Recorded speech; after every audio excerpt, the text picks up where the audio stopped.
So then let's consider first of all, what is a mind in the grip of vicious circles? Well, one of the most obvious instances that we all know is the phenomenon of worry. The doctor tells you that you have to have an operation. And that has been set up so that automatically everybody worries about it. But since worrying takes away your appetite and your sleep, it's not good for you. But you can't stop worrying, and therefore you get additionally worried that you are worrying.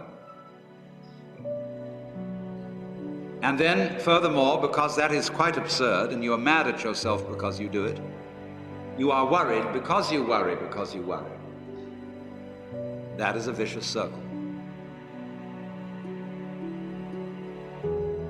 So now, can you allow your mind to be quiet? Isn't it difficult?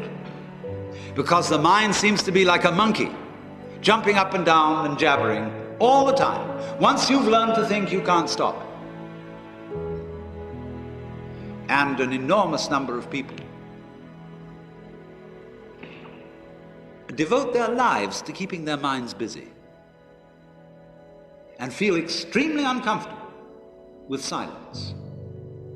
When you're alone, nobody's saying anything, there's nothing to do. There's this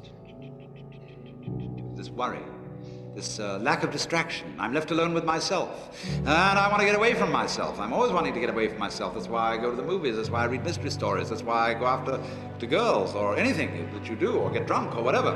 I don't want to be with myself. I feel queer.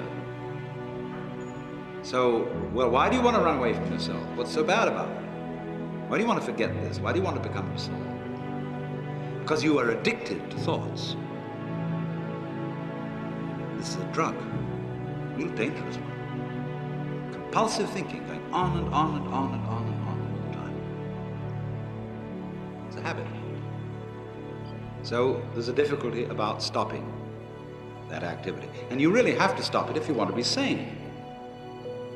Because if I talk all the time, I don't hear what anyone else has to say. Then I'll end up in the situation of having nothing to talk about but my own talking.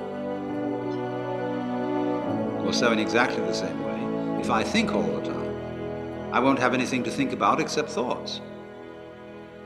So in order to have something to think about, there are times when you simply must stop thinking. Well, how do you do that?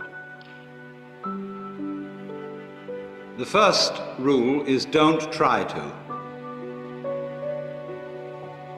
Because if you do, you will be like someone trying to make rough water smooth with a flat iron.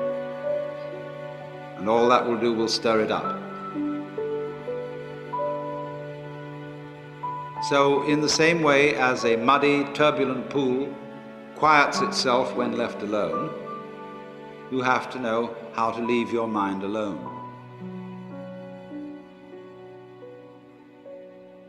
It will quiet itself.